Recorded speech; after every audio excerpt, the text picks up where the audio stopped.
different than natural.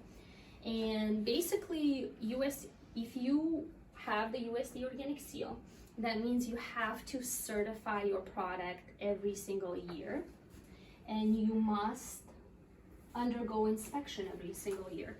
And what that really means is, when I decided I wanted to be organic certified, I had to create an organic systems plan that basically detailed my operation. Like, when I create a batch of face powder, I add every single ingredient and its batch number from the manufacturer. So, and then when I sell it, I know what batch you got. So if there was ever any issue with this batch number and you tell me, I would be able to trace back to the initial ingredients that I put into this product. So when I get an inspection every single year with the inspector, they check all of that information. They check to see that I got my ingredients from an organic supplier, that they are organic certified. They look at like so many different things. So it really keeps me very on top of things and accountable, and I have a really good flow. But also, it gives them that accountability, and they know that you're doing it right. And if there's ever any like issues or anything that looked sketchy with, for example, somebody that is organic certified, they could literally take your product and send it to a lab and verify that it's organic or not. And if you lose your certification, you lose it forever. You can't recertify. But what's interesting is that you have to undergo this process every single year. So just because you had a certification one year doesn't mean you'll have it the next year. So, potential for unannounced inspections. Okay, so you guys saw that picture of me pregnant.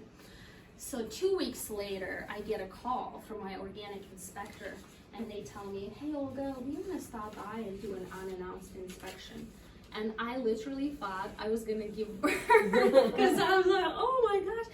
And I was just so like, just surprised by the fact that they would do an unannounced inspection on me. Like, I was such a small operation. I was still within my first year of business. But that's really neat, really, at the end of the day, looking back at it. It's really cool that they do that. They can just pick and choose. They do an unannounced inspection on anyone and everyone to really make sure that you're doing it right. And natural, is not regulated by anyone, you guys. Natural simply is used for marketing purposes, and it leads to this thing called greenwashing. And what greenwashing is, you guys, it is when, let's say a big company, they come up with a cool new product, and then they add like vitamin C and organic shea, or, so then they tell you about all the good ingredients that they put in it. But then you as a consumer forget to look at the rest of the ingredients that are not so good for them. So that's what greenwashing means, is when companies market only the good ingredients in their formulations and leave out the bad stuff. So what can you do? This is my last slide, guys. Give yourself grace. And eliminate harmful items gradually. Like I mentioned before, fragrance or anything that has fragrance listed as an ingredient in your items, I would tell you to lean towards eliminating those.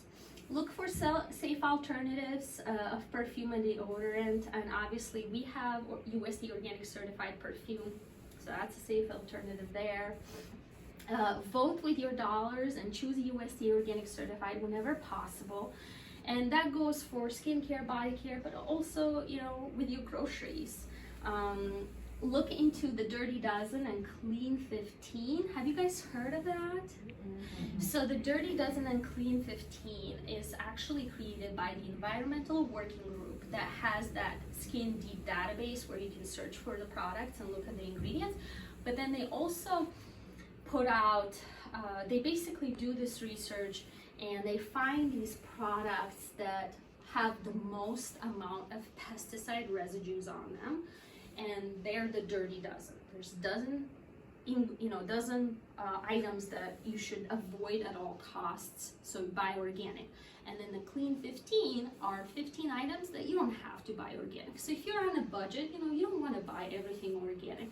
So for example, high pesticide residue scores are on apples, blueberries, grapes, leafy greens. Actually, one of the worst offenders is strawberries. So if you have kids, please buy organic strawberries. And then low to moderate pesticide source residues are, things like carrots, bananas, apple juice, avocados, broccoli. So, definitely look into those two lists, the Dirty Dozen and the Clean 15, just for your grocery shopping purposes. And then finally, last but not least, what you can do is you can also educate others, and help others understand the difference. And you guys, here's some references, just so you can look, and then the YouTube, I ended up linking the YouTube of Robin O'Brien. And this is all I have. And thank you so much for having me here. I did it in 20 minutes, good.